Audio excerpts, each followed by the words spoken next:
ਸਾਰਿਆਂ ਨੂੰ ਜੈ ਮਸੀਹ ਦੀ। ਮੇਰਾ ਨਾਮ ਫੈਰਿਸ ਹੈ ਔਰ ਮੈਂ ਜਲੰਧਰ ਦਾ ਰਹਿਣ ਵਾਲਾ ਹਾਂ। ਬਾਈ ਬਰਥ ਮੈਂ ਕ੍ਰਿਸਚਨ ਹਾਂ। ਕ੍ਰਿਸਚਨ ਘਰਾਣੇ 'ਚ ਮੇਰਾ ਜਨਮ ਹੋਇਆ, ਪਰ ਪਰਮੇਸ਼ਵਰ ਤੇ ਯੀਸ਼ੂ ਮਸੀਹ ਤੇ ਬਾਈਬਲ ਤੇ ਮੈਨੂੰ ਬਿਲਕੁਲ ਵੀ ਭਰੋਸਾ ਨਹੀਂ ਸੀਗਾ, ਜਿਸ ਦਾ ਕਰਕੇ ਮੈਨੂੰ ਲੱਗਦਾ ਹੀ ਨਹੀਂ ਸੀਗਾ ਕਿ ਕੋਈ ਚਮਤਕਾਰ ਨਾਂ ਦੀ ਚੀਜ਼ ਹੁੰਦੀ ਆ ਜਾਂ ਕਦੀ ਵੀ ਕੁਛ ਇਦਾਂ ਦਾ ਹੁੰਦਾ ਕਿ ਤੁਹਾਡਾ ਇੱਕਦਮ ਜੀਵਨ ਬਦਲ ਸਕਦਾ ਵਾ। ਔਰ ਉਸੇ ਕਰਕੇ ਮੇਰੀ ਫੈਮਿਲੀ ਦੇ ਵਿੱਚ ਕਰਜ਼ ਸੀਗਾ, ਗਰੀਬੀ ਦਾ ਔਰ ਕਰਜ਼ੇ ਦਾ।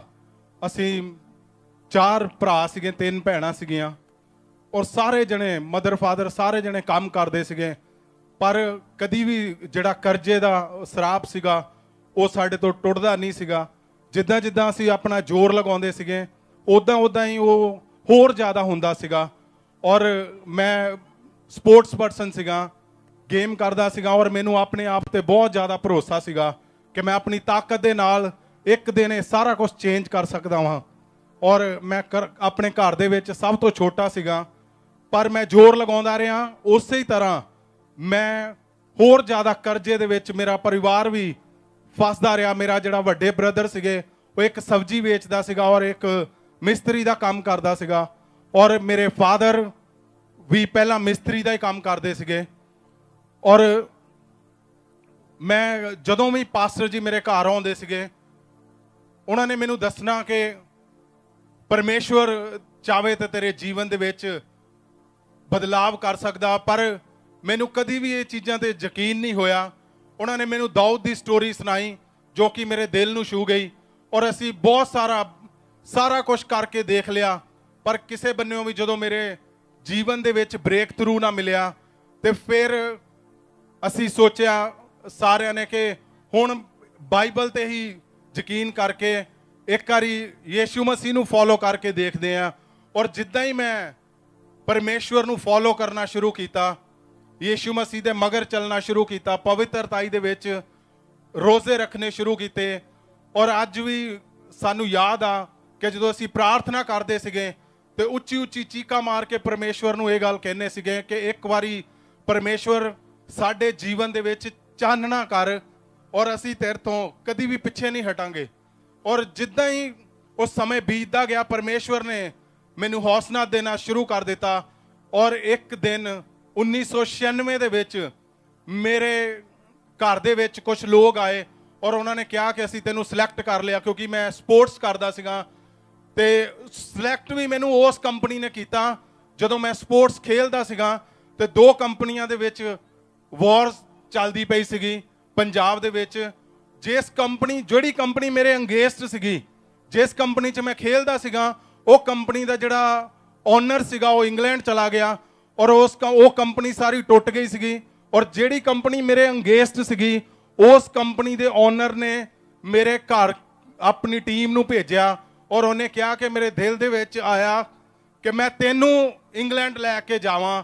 ਔਰ ਮੇਰੀ ਸਿਲੈਕਸ਼ਨ ਹੋਈ ਔਰ ਮੈਂ ਇੰਗਲੈਂਡ ਚਲਾ ਗਿਆ। ਔਰ ਜਿੱਦਾਂ ਹੀ ਮੈਂ ਇੰਗਲੈਂਡ ਪਹੁੰਚਿਆ ਪਰਮੇਸ਼ਵਰ ਨੇ ਮੈਨੂੰ ਦੱਸਿਆ ਕਿ ਮੈਂ ਤੇਰੇ ਜੀਵਨ ਦੇ ਵਿੱਚ ਬਹੁਤ ਸਾਰੇ ਵੱਡੇ ਕੰਮ ਕਰੂੰਗਾ ਅਗਰ ਤੂੰ ਮੈਨੂੰ ਫੋਲੋ ਕਰੂੰਗਾ। ਔਰ ਮੈਂ ਉੱਥੋਂ ਇੰਗਲੈਂਡ ਦੇ ਵਿੱਚ 96 ਦੇ ਵਿੱਚ ਮੈਂ ਬ੍ਰਿਟਿਸ਼ ਅਵਾਰਡ ਲਿਆ। ਔਰ ਜਿੱਦਾਂ ਹੀ ਮੈਂ ਉੱਥੇ ਮੇਰੇ ਰਿਸ਼ਤੇਦਾਰ ਬਹੁਤ ਸਾਰੇ ਸੀਗੇ ਔਰ ਉਹਨਾਂ ਨੇ ਮੈਨੂੰ ਪਲਾਨਿੰਗ ਦਿੱਤੀ ਕਿ ਤੂੰ ਇੱਥੇ ਮੈਰਿਜ ਕਰ ਲਾ ਔਰ ਇੱਥੇ ਹੀ ਰੁਕ ਜਾ, ਕਿਉਂਕਿ ਮੈਨੂੰ ਪੈਸਿਆਂ ਦੀ ਸਖਤ ਲੋੜ ਸੀਗੀ। ਔਰ ਮੇਰੇ ਸਾਹਮਣੇ ਉਹ ਚੀਜ਼ ਮੈਨੂੰ ਦਿਖਦੀ ਪਈ ਸੀਗੀ ਕਿ ਅਗਰ ਮੈਂ ਉੱਥੇ ਰੁਕਦਾ ਵਾਂ ਔਰ ਮੇਰੇ ਸਾਰੀਆਂ ਮੁਸ਼ਕਲਾਂ ਹੱਲ ਹੋ ਜਾਣਗੀਆਂ। ਪਰ ਪਰਮੇਸ਼ਵਰ ਦੀ ਮੇਰੇ ਕੰਨਾਂ ਦੇ ਵਿੱਚ ਉਹ ਆਵਾਜ਼ ਪੈ ਰਹੀ ਸੀਗੀ ਕਿ ਮੈਂ ਤੇਰੇ ਜੀਵਨ ਦੇ ਵਿੱਚ ਬਹੁਤ ਸਾਰੀ ਆਸ਼ੀਸ਼ ਦਊਂਗਾ ਅਗਰ ਤੂੰ ਮੇਰੇ ਵਚਨਾਂ ਨੂੰ ਫੋਲੋ ਕਰੂੰਗਾ।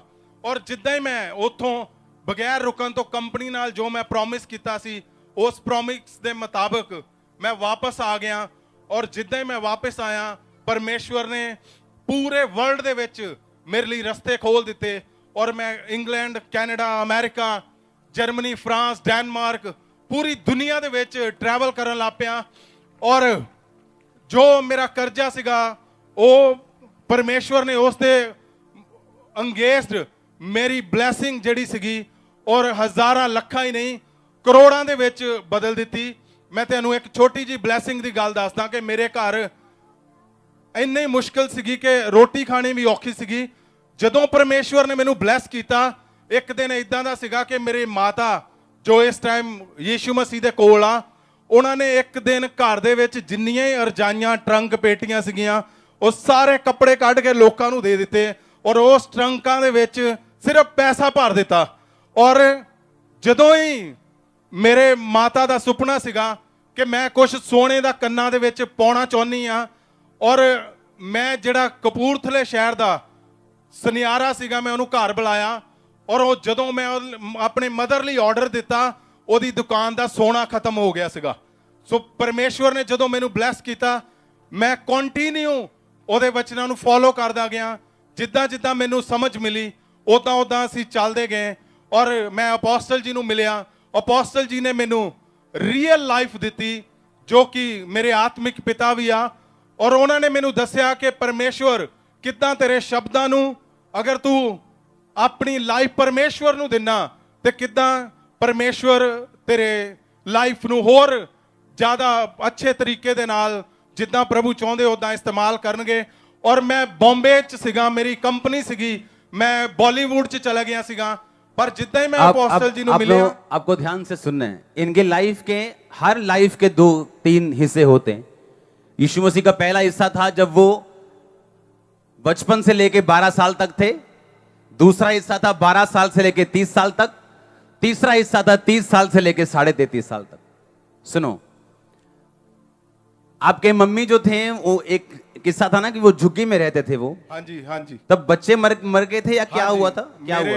मेरे घर ਦੇ ਵਿੱਚ ਜਦੋਂ ਸਭ ਤੋਂ ਪਹਿਲਾਂ ਬੱਚਾ ਹੋਇਆ ਉਹ ਲੜਕਾ ਸੀਗਾ, ਔਰ ਮੇਰੇ ਜਿਹੜੇ ਫਾਦਰ ਸੀਗੇ ਉਹਨਾਂ ਦੇ ਜਿਹੜੇ ਫਾਦਰ ਸੀਗੇ ਉਹ ਪ੍ਰਭੂ ਤੇ ਬਲੀਵ ਨਹੀਂ ਕਰਦੇ ਸੀਗੇ, ਔਰ ਮੇਰੇ ਮਦਰ ਨੂੰ ਕਹਿੰਦੇ ਸੀਗੇ ਕਿ ਤੂੰ ਵਾਪਸ ਆ ਜਾ ਸਾਡੇ ਵਿੱਚ, ਯੀਸ਼ੂ ਮਸੀਹ ਦੇ ਵਿੱਚ ਤੈਨੂੰ ਕੁਝ ਨਹੀਂ ਮਿਲਣਾ। ਔਰ ਜਦੋਂ ਮੇਰੇ ਘਰ ਦੇ ਵਿੱਚ ਪਹਿਲਾ ਬੇਟਾ ਹੋਇਆ ਸਾਡੇ, मतलब ਤੁਹਾਡੇ ਮੰਮੀ ਦੇ ਤੁਹਾਡੇ ਬ੍ਰਦਰ ਹੋਇਆ? ਹਾਂਜੀ ਹਾਂ। ਤੇ ਉਹਦੀ 2 ਸਾਲ ਦੇ ਬਾਅਦ ਉਹਦੀ ਡੈਥ ਹੋ ਗਈ, ਔਰ ਸਾਰਿਆਂ ਨੇ ਕਿਹਾ ਕਿ ਦੇਖ ਤੂੰ ਯੀਸ਼ੂ ਮਸੀਹ ਨੂੰ ਮੰਨਦੀ ਆ, ਮੇਰੀ ਮਾਤਾ ਨੂੰ, ਤੂੰ ਵਾਪਸ ਆ ਜਾ ਤੇ ਤੇਰਾ ਬੇਟਾ ਦੇਖੋ ਮਰ ਗਿਆ। ਮੇਰੇ ਮਾਤਾ ਨੇ ਕਿਹਾ ਨਹੀਂ, ਮੈਂ ਯੀਸ਼ੂ ਮਸੀਹ ਦੇ ਵਿੱਚ ਹੀ ਰਹਿਣਾ ਵਾ। ਔਰ ਫਿਰ ਨੈਕਸਟ ਈਅਰ ਜਦੋਂ ਬੇਟਾ ਹੋਇਆ ਔਰ 2 ਸਾਲ ਦੇ ਬਾਅਦ ਫਿਰ ਉਹਦੀ ਡੈਥ ਹੋ ਗਈ, ਔਰ ਸਾਰਿਆਂ ਨੇ ਕਿਹਾ ਦੇਖ ਤੇਰੇ 2 ਬੱਚੇ ਹੋਏ, ਦੋਨੋਂ ਮਰ ਗਏ, ਤੂੰ ਯੀਸ਼ੂ ਮਸੀਹ ਦੇ ਵਿੱਚ ਵਾਪਸ ਆ ਜਾ। ਕਿਉਂਕਿ ਤੂੰ ਯੀਸ਼ੂ ਮਸੀਹ ਨੂੰ ਛੱਡਿਆ, ਯੀਸ਼ੂ ਮਸੀਹ ਨੂੰ ਫੜਿਆ ਤੇ ਦੂਜੇ ਨੂੰ ਛੱਡ ਦਿੱਤਾ ਤੇ ਤੇਰੇ ਤੇ ਸ਼ਰਾਪ ਆ ਗਿਆ। ਹਾਂਜੀ, ਇਸੇ ਲਈ। ਔਰ ਮੇਰੇ ਮੰਮੀ ਨੇ ਕਿਹਾ ਕਿ ਨਹੀਂ, ਚਾਹੇ ਮੇਰੇ ਹੋਰ 2 ਬੇਟੇ ਹੋਣ, 4 ਹੋਣ, ਚਾਹੇ ਉਹ ਵੀ ਮਰ ਜਾਣ, ਮੈਂ ਯੀਸ਼ੂ ਮਸੀਹ ਨੂੰ ਨਹੀਂ ਛੱਡਣਾ। ਔਰ ਪ੍ਰਭੂਏਸ਼ਵਰ ਨੇ ਮੇਰੇ ਮਦਰ ਨੂੰ, ਯਾਨੀ ਅਸੀਂ ਉਸ ਤੋਂ ਬਾਅਦ 4 ਬੇਟੇ ਦਿੱਤੇ। 4 ਬੇਟੇ ਤੇ 4 बेटे और 3 बेटियां दित्तियां। 7 ਦਿੱਤੇ। 7 ਦਿੱਤੇ। सुनो ध्यान से अब। और जब ये मसीह में नहीं थे, जब मतलब दिल से है बॉर्न क्रिश्चियन थे, लेकिन जब मसीह को मानना शुरू किया, परमेश्वर ने फाइनेंशियली रास्तों को खोलना शुरू किया। कितनों को इतनी गवाही समझ आई? जब ये मुझसे मिले थे, इनके बॉम्बे में काम थे, इनकी पिक्चर्स चल रही थी सुनील शेट्टी के साथ। किसके साथ? हाँ जी। क्योंकि कुछ लोग ऐसा बोलते थे कि जो आरएमएस है, ये लोग हैं, ये पैसा खाते हैं ये लोग। मैं एक आपको बताना चाहता हूं, बोलने से पहले कभी देख लिया करो कि सच्चाई क्या है। हां, सुनो, जब ये मेरे पास आए तो मेरे को बोला कि मेरे पास ऐसे क्रिकेटर्स हैं जिन पर मैं बेट कर सकता हूं। ऐसे लोग हैं इनके पास, बड़े बड़े क्रिकेटर्स जिनके साथ ये सट्टा लगाते थे, और 200 करोड़ 100 करोड़ कम से कम रकम होती थी। और हाँ, उस दिन 400 करोड़ की डील सी जी, जिस दिन तुम क्या सीगा कि ये काम नहीं करना जी। मैंने कहा ये काम नहीं करना। पास्टर को क्या है, अगर 400 करोड़ बिलीवर के पास आएगा तो 40 किसके पास आएगा? पास्टर के पास ही आएगा। लोग बोलते थे अरे इतने पैसों में पता नहीं वोट बेच दी, ये कर दी। अरे जितने पैसों की तुम बात करते हो ना, इससे ज्यादा पैसे रोज चैरिटी करते हैं हम। रोज एवरीडे। ओ आरएमएस ने ये बेच दिया, वो वोट बेच, अरे जितने पैसों की तुम बात करते हो ना, 5-10 लाख, 40 से 42 लाख खर्चा है हफ्ते का चर्च का। बता दूंगा तुमको, आ जाना ऑफिस में। क्या बिकेगी चर्च 1000 रुपए में, 2000। और जब मैंने इसको बोला कि नहीं, सट्टा नहीं लगाना है, कुछ नहीं करना, ये काम सब बंद करने, और इतने काम थे जो हम बोल नहीं सकते यहां से, जिससे करोड़ों कमाया इन्होंने, वो सब काम छोड़ दिए। एक टाइम आया, टेस्ट के बिना कोई टेस्टमनी नहीं। 2009 में, हाँ जी, 2009 ਦੇ ਵਿੱਚ ਮੇਰੇ ਸਿਸਟਰ ਦਾ ਬੇਟਾ ਸੀਗਾ। यहां पे जितने मुझे सेवा करने वाले जानते हैं, उनको लगता है आरएमएस कोई नई टीम है। ये तुम सबसे पुरानी टीम है चर्च में। 2009 में ये, जब मैं इनसे मिलता था, मैंने कहा, फेरिस ये कौन है लड़का? इन आपके बहन का लड़का। हाँ जी। उससे इसको बहुत प्यार था। इसकी बहन के 2 जुड़वा लड़के थे, और एक लड़के से इतना प्यार था कि रात को उसने कहना, मामू हाँ जी, गड्डी डिगेड़ी, हाँ जी, और गाड़ी उठा के इसने चले जाना। उन्होंने झूठे दवा गड्डी, क्या करते थे मेरे को बताओ खुल के उससे। ਉਹ ਸਰ ਉਹਦੇ ਨਾਲ ਮੇਰੀ ਇੰਨੀ ਜ਼ਿਆਦਾ ਅਟੈਚਮੈਂਟ ਸੀਗੀ ਕਿ ਪੂਰੀ ਰਾਤ ਅਗਰ ਮੈਂ ਉਹਨੂੰ ਮਿਲਦਾ ਨਹੀਂ ਸੀਗਾ ਤੇ ਉਹ ਮੇਰੇ ਸਿਸਟਰ ਨੂੰ ਲੈ ਕੇ ਸੜਕਾਂ ਤੇ ਆ ਜਾਂਦਾ ਸੀ। ਔਰ ਉਹ ਜਦੋਂ ਉਹਨੂੰ ਨੀਂਦ ਵੀ ਆਉਂਦੀ ਹੁੰਦੀ ਤੇ ਉਹ ਕਹਿੰਦਾ ਹੁੰਦਾ, ਮਮਾ ਮੇਰੀਆਂ ਅੱਖਾਂ ਖੋਲ ਕੇ ਰੱਖ, ਹੱਥ ਨਾ ਖੋਲ ਕੇ ਹੱਥ ਨਾ ਖੋਲ ਕੇ ਰੱਖ, ਮੈਂ ਮਾਮੂ ਨੂੰ ਦੇਖਣਾ ਵਾ, ਬੰਦ ਨਾ ਹੋ ਜਾਣ।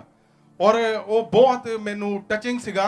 और एक दिन की होया कि, और वो अकेला ऐसा था जिससे आप प्यार करते थे पूरी दुनिया सिर्फ इस दुनिया दे उत्ते मैं जिन नाल बहुत ज्यादा मेंटली स्पिरिचुअली मैं बहुत ज्यादा ਉਹਦੇ ਨਾਲ ਅਟੈਚ ਹੋ ਗਿਆ ਸੀਗਾ। ਔਰ ਇੱਕ ਦਿਨ ਅਚਾਨਕ ਮੈਨੂੰ ਮੈਸੇਜ ਆ ਰਿਹਾ ਕਪੂਰਥਲੇ ਤੋਂ ਕਿ ਉਹਨੂੰ ਪਤਾ ਨਹੀਂ ਕੀ ਹੋ ਗਿਆ। ਔਰ ਜਿੱਦਾਂ ਹੀ ਮੈਂ ਪਹੁੰਚਿਆ ਤੇ ਉਹਦੀ ਬਾਡੀ ਮੇਰੇ ਸਾਹਮਣੇ, ਔਰ मैं एकदम शॉक हो गया, और मैं जिदा मेंटली अपसेट हो गया, क्योंकि वो मर गया था। वो ਮੈਨੂੰ ਲੱਗਾ कि ये सारा कुछ गलत हुआ। उसको उल्टी आई, और वो उल्टी अंदर चली गई उसके, और वो मर गया। तब एक पॉइंट ऐसा था जब, आप बताओ खुद, उस टाइम मैनू लगा कि सारा कुछ बेकार आ, और मैं बिल्कुल बैक स्टेप हो गया। और 2 3 4 शायद 6 महीने मैं कमरे चों नहीं निकलिया, सारे कामकार बंद कर दिते टोटली। मैं सिर्फ अपोस्टल जी का फोन आउंदा सीगा ते मैनू सहारा मिलता सीगा। उस टाइम इदां दा सीगा, शायद मैनू लगदा सी कि शायद सुसाइड भी हो सकती सीगी। मेरे दाढ़ी वध गई बिल्कुल, मैनू इस दुनिया तो, फोटो देखेंगे इनकी उस टाइम, टोटली मेरा लगाव जेड़ा सीगा। फोटो देखो स्क्रीन पे, ये तब की फोटो है जब ये मेंटली झटका लगा था इनको। और लोग इनको देख के बोलते थे कि तेरे को क्या हो गया तेरे को। और क्रिश्चियन लोग जिन्होंने पिछले जमाने में, जो पिछली जनरेशन थी, और बड़ा विरोध पंजाब में होता था क्रिश्चियन लोगों का, उस जनरेशन के जो हीरो थे वो मेरे पास आके पता क्या बोलते थे? कहते फेरिस खत्म हो गया। कहते यार खत्म हो गया हो, ज्यादा ਉਹਦੇ ਘਰ ਡੈਥ ਹੋ ਗਈ ਨਾ, खत्म हो गया हो, दाढ़ी बधा ली, पागला वांगू करना, ऐदा क्यों होया, रब ने ऐदा क्यों किया? और मैंने इसको बताना, नो, जब परमेश्वर का बड़ा प्लान होता है तो आप बड़े दुख से होके गुजरते हो। और ये फोटो मतलब मेरी वाइफ ने पहचाना नहीं जब मैंने फोटो दिखाई। और 2009 तब ये मिनिस्ट्री अभी स्टार्ट हुई थी, और मैंने फोन करके बोलना, कोई प्रॉब्लम नहीं, ऐसा क्यों हुआ, कोई दिक्कत नहीं। खुदावन आपको दुखों से निकालता है जब आपके लिए बड़ी सेवा को तैयार करता है, बड़े विजन को तैयार करता है। आपको ऐसे क्वेश्चंस आते हैं जिनका जवाब आपके पास नहीं होता, और लोग कहते हैं ये देखो क्या हो गया। उसके बाद कितने साल बाद आपने रिकवर किया?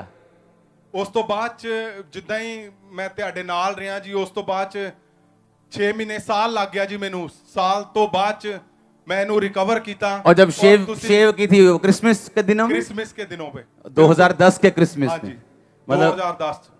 और तुसी मैनू दस्या कि ਪਰਮੇਸ਼ਵਰ ਦਾ ਪਲਾਨ ਜਿਸ ਜਗ੍ਹਾ ਤੇ ਸ਼ੈਤਾਨ ਤੈਨੂੰ ਵੀਕ ਕਰਨਾ ਚਾਹੁੰਦਾ ਉਹਨੂੰ ਹੋਰ ਜ਼ਿਆਦਾ ਆਪਣੇ ਫਾਇਰ ਦੇ ਨਾਲ ਤੂੰ ਇਸ ਕੰਮ ਨੂੰ ਕਰਨਾ। ਔਰ ਸੱਚਮੁੱਚ ਉਸ ਤੋਂ ਬਾਅਦ ਚ ਰੀਅਲ ਮਿਨਿਸਟਰੀ ਦੇ ਨਾਲ ਮੈਂ ਜੁੜਿਆ ਔਰ ਆਪਣੇ ਤਨ ਮਾਰ ਔਰ ਧਨ ਦੇ ਨਾਲ ਮੈਂ ਮਿਨਿਸਟਰੀ ਦੇ ਵਿੱਚ ਕੰਮ ਕਰਨਾ ਸ਼ੁਰੂ ਕੀਤਾ। ਮੈਨੂੰ ਇੱਕ ਚੀਜ਼ ਸਮਝ ਆ ਚੁੱਕੀ ਸੀਗੀ ਕਿ ਮੇਰੇ ਜੀਵਨ ਦਾ ਇੱਕ ਮਕਸਦ ਆ ਆਪਣੀ ਇਸ ਮਿਨਿਸਟਰੀ ਦੇ ਵਿੱਚ ਜੋ ਕੁਝ ਵੀ ਹੋ ਸਕਦਾ ਮੈਂ ਕਰਾਂ।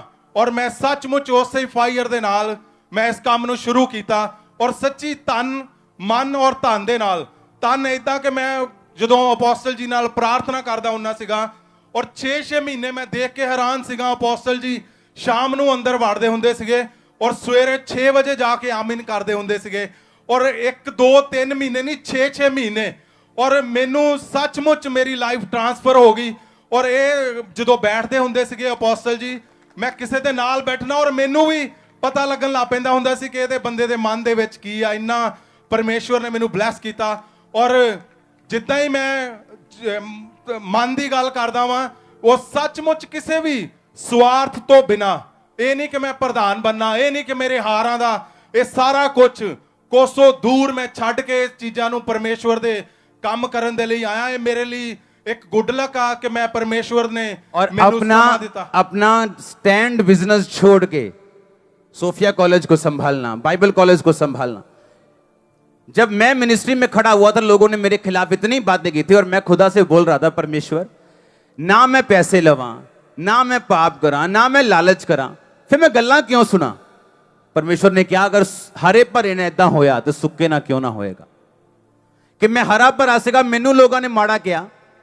जब भी किसी जेन्युइन मिनिस्ट्री में आपकी एंट्री होगी लोग आपको बुरा बोलेंगे, ये स्टार्टिंग होगी। और जहां लोग आपको बुरा बोलेंगे वहीं खुदा ऊंचा करेगा, सेम जगह पे।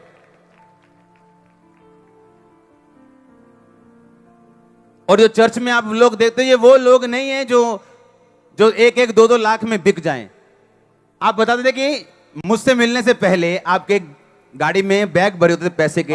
और प्रभु मेरी आदत सीगी जी ਜਦੋਂ ਵੀ ਮੈਂ ਘਰੋਂ ਨਿਕਲਦਾ ਸੀਗਾ 1 ਕਰੋੜ ਰੁਪਏ ਮੇਰੀ ਗੱਡੀ 'ਚ ਕੈਸ਼ ਰੱਖਦਾ ਹੁੰਦਾ ਸੀ ਮੈਂ। ਪ੍ਰਭੂ ਕਹਿੰਦਾ ਹੁੰਦਾ ਸੀ ਰਾਤ ਨੂੰ ਕਿ ਫਲਾਣੇ ਪਾਸਟਰ ਨੂੰ ਦੇ ਕੇ ਇੱਕ ਵਾਰੀ ਪਤਾ ਨਹੀਂ ਮੈਨੂੰ ਉਹ ਜਗ੍ਹਾ ਵੀ ਨਹੀਂ ਯਾਦ, ਹੁਣ ਵੀ ਅੱਜ ਵੀ ਮੈਨੂੰ ਯਾਦ ਨਹੀਂ ਗਈ। ਔਰ ਕਿਸੇ ਨੂੰ ਮੈਨੂੰ ਮੈਸੇਜ ਮਿਲਿਆ ਪਰਮੇਸ਼ਵਰ ਨੇ ਕਿ ਬਹੁਤ ਦੂਰ ਇੱਕ ਲੇਡੀ ਆ, ਉਹਦੇ 3 ਬੱਚੇ ਆ, ਅੰਨੇ ਆ ਉਹ। ਔਰ ਉਹਨੂੰ ਮੈਂ ਲੱਭ ਕੇ ਇਦਾਂ ਵਿਧਵਾ ਨੂੰ ਲੱਭਣਾ, ਉਹਦੇ ਘਰ ਗਏ, ਉਹਨਾਂ ਨੂੰ ਪੈਸੇ ਦੇਣੇ। ਔਰ ਵਿਧਵਾਵਾਂ ਨੂੰ ਅੱਜ ਵੀ ਕਪੂਰਥਲੇ ਦੇ ਚਰਚਾਂ ਦੇ ਵਿੱਚ ਜਾਂ ਬਾਕੀਆਂ ਦੇ ਵਿੱਚ ਪਤਾ ਵਾ ਕਿ ਅਸੀਂ ਉਹਨਾਂ ਨੂੰ ਮੈਸੇਜ ਕਰਨੇ ਕਿ ਕਿੰਨੇ ਵਿਡੋਜ਼ ਆ ਤੁਹਾਡੀਆਂ ਔਰ ਕਿੰਨੇ ਤੁਹਾਨੂੰ ਲੋਕਾਂ ਨੂੰ ਪੈਸੇ ਫੰਡ ਚਾਹੀਦਾ। ਅਸੀਂ ਮੇਰੀ ਆਦਤ ਹੁੰਦੀ ਸੀਗੀ ਪਰਮੇਸ਼ਵਰ ਦੇ ਵਿੱਚ ਬੋਲਣ ਦੀ। कितने समझ रहे हैं? आप टेस्ट से नहीं निकले, कोई टेस्टिमनी नहीं, आपने बोया नहीं, आप कभी फाइनेंशियली बरकत नहीं ले सकते। हालेलुया, कभी नहीं।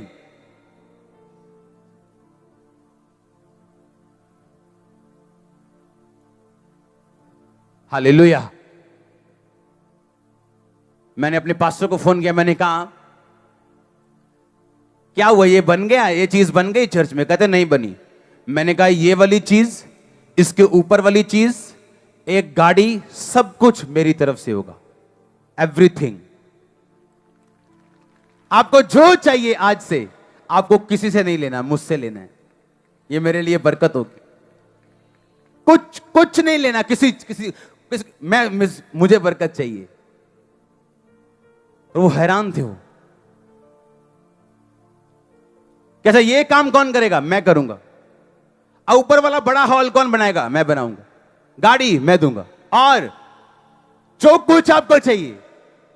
ऐसे जिम्मेवारियां उठाने वाले लोग ब्लेस होते हैं। ऐसे उठाई है मैंने। अभी एक पास्टर की पेंशन लगाई है मैंने 50,000 रुपया महीना, उसकी जिंदगी भर तक। आराम से बैठ जाओ। अब आपने जो करना था खुदा के रूप में कर दिया, अब आप आराम से बैठो।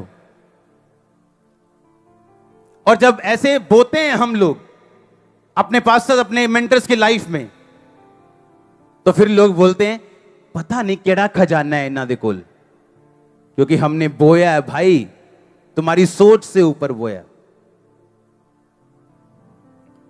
हालेलुया। एक लड़की आ रही मेरे पास, अच्छा ये मैंने नंबर लिए, ये मेरी टांग नहीं है, मैंने नंबर लिए। मैंने कहा इसको पहले तो एक्टिवा लेके दो, एक पहियों वाली। मतलब कैसे हो सकता है आप किसी को देखो वीडियो को, किसी जरूरतमंद को, और आप उसकी लाइफ चेंज ना करो। अगर आप लाइफ चेंजर हैं, आप बोने वाले हैं, आप कभी सेम नहीं रहते, कभी भी। ये वो लोग हैं चर्च में जिनको पैसे का लालच नहीं, जो बोने वाले लोग हैं। हालेलुया। अरे जिसका खर्चा चर्च का 40 लाख हो, उससे क्या खरीद लोगे तुम 5, 10, 20 लाख में? 2 करोड़ भी क्या करेंगे हम, मेरे महीने में खत्म हो जाएंगे। अब एक चैनल लिया हमने, उसको टाटा स्काई पे देने का खर्चा 2 करोड़ है 1 साल का। कौन खरीदेगा हमें खुदा के अलावा? कौन? अरे सरकारों के पास इतना पैसा नहीं है कि वो खरीद पाए। हालेलुया। जो छोटे लेवल का होता है उसे छोटे लेवल की बात ही दिखती है, उसे सब अपने जैसे दिखते हैं। हां, कितने मेरी बात को समझ रहे हैं? मैं उस दिन मैसेज कर रहा था, मैंने कहा मैंने आपकी पेंशन लगा दी, ये कर दिया, वो मैंने मैसेज कर रहा था मैं। और जब मैं बो के हटा, मुझे मैसेज आया कि जो कॉलोनी का काम है, मैं कॉलोनी काट रहा हूं, तो मेरे पास पैसा नहीं है। चर्च बिजनेस नहीं कर रही, चर्च अलग है, मेरा पर्सनल अलग है, लेकिन मेरे पास भी पैसा नहीं था कि मैं इतना काम कर सकूं। बीज बोने के बाद मेरा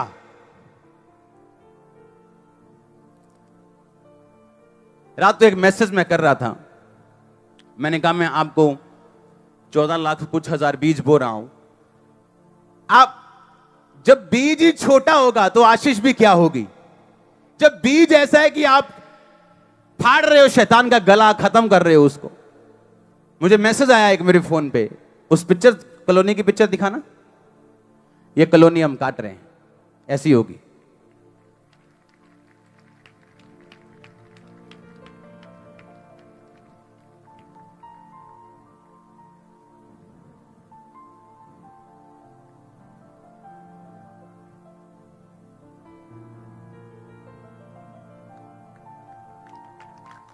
आप बोल रहे हो कि जब आप बोएंगे तब आप क्या करेंगे? काटेंगे। आज लोगों को खामबरा चर्च की बरकतें नजर आती, पर जो खामबरा चर्च पीछे करता है वो नजर नहीं आता, क्योंकि आपको बोल के हम बोते नहीं, आपको बोल के बताते नहीं है कि इतने पैसे हमने बोए हैं। आमीन। मेरा खर्चा रहे साइड पे, काम रहे साइड पे, जो मेरी तली में आता है उसका 10वां हिस्सा पहले साइड पे जाता है। वो चर्च का हो, वो मेरा हो, वो किसी का हो, जो पैसा इधर आ गया पहले तो उसका टाइथ खत्म करो। टाइथ से थोड़ा ज्यादा होता है वो, मैं रिस्क नहीं लेता हूं, थोड़ा ज्यादा होता है टाइथ से। विडोज का अलग, ऑर्फन्स का अलग, हेल्प अलग, लोगों के ऑपरेशन अलग, सब कुछ अलग। और कोई फिर हैरानी नहीं कि आज गुरदासपुर में 200 पल्ले लगे, हजारों लोग चर्च के बाहर बैठे हैं इस गर्मी में। दुनिया हैरान है, पूरी दुनिया। कहते हमने एसी लगाए हुए हैं, हमने ठंडे पानी के स्टॉल लगाए हुए हैं, आते ही नहीं कोई। पता नहीं कौन सी तुम गुट्टी पिलाते हो। यहां गर्मी में लोग बैठे हैं कि पास्टर जी और सुनाओ 4 गल्ला। हाँ, क्या इससे ऊपर गर्मी नहीं हो सकती? और चर्च बढ़ रहा है। हां, मैं पसीने में प्रीच कर रहा हूं, तुम पसीने में सुन रहे हो। हालेलुया। हमने बोया ही नहीं, हमने काटा ही नहीं। आप जानते पास्टर्स लोग गरीब क्यों हैं? उन्हें सिर्फ लेना आता है। पास्टर्स को इतने पैसे दे जाओ, साउंड लेना है इतने दे जाओ, दरी लेनी इतने। उनको ये नहीं मालूम, लो खुदा के काम के लिए, पर अपनी लाइफ से और चर्च से टाइट देना कभी मत छोड़ो। हालेलुया।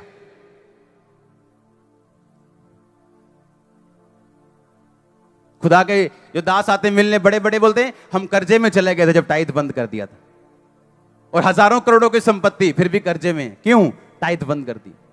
अपने टाइथ से अपने चर्च की विडो की हेल्प करी गई। वो टाइथ नहीं, वो मैनेजमेंट की है, तुमने धोखा दिया है। हालेलुया। कितने मेरी बात को समझ रहे हैं? आप कैसे ब्लेस हो सकते हो अगर वचन पे नहीं चलोगे? ध्यान आपका हटेगा। आप टेस्ट जब आएगा, आप वफादार नहीं हो, पैसों में वफादार नहीं हो, प्रेयर में वफादार नहीं हो, चर्च में वफादार नहीं हो।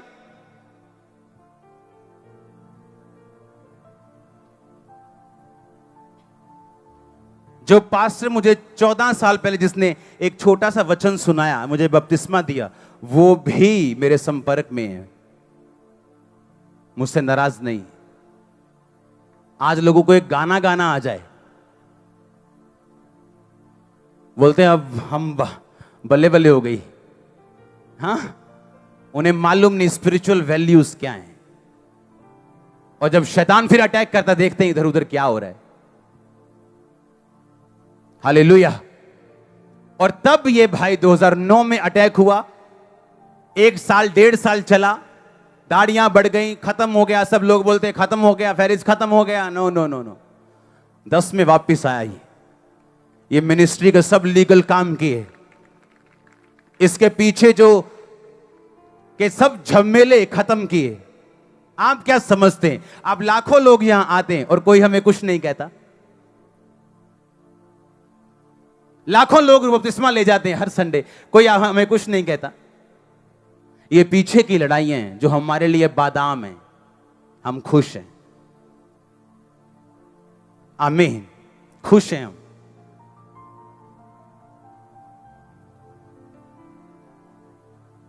और चर्च में जो ये लोग हैं, ये खाने वाले लोग नहीं हैं, खिलाने वाले लोग हैं। मुझे आज भी याद है, आपकी मदर ने मुझे अपने पास बुलाया और उसने कहा कि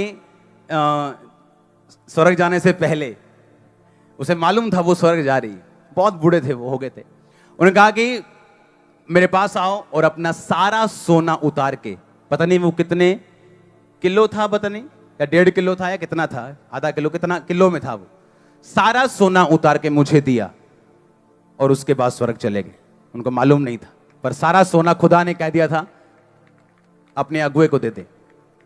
और मुझे बुला के बोला मैं सारा सोना देना है, पूरा सोना, ये कड़े इतने बड़े, पूरा पोटली में डाला, चर्च को दे दी। हालेलुया। ऐसे ही नहीं लोग ब्लेस, ऐसे ही नहीं लोग उनकी टेस्टिमनी लाइफ में। हालेलुया। लोग बोलते डॉक्टर इनका आपकी मैरिज भी प्रभु की वजह से हुई, इसका इंटरेस्ट नहीं था बिल्कुल, लेकिन मैंने इनडायरेक्ट काउंसलिंग इतनी की कि नहीं।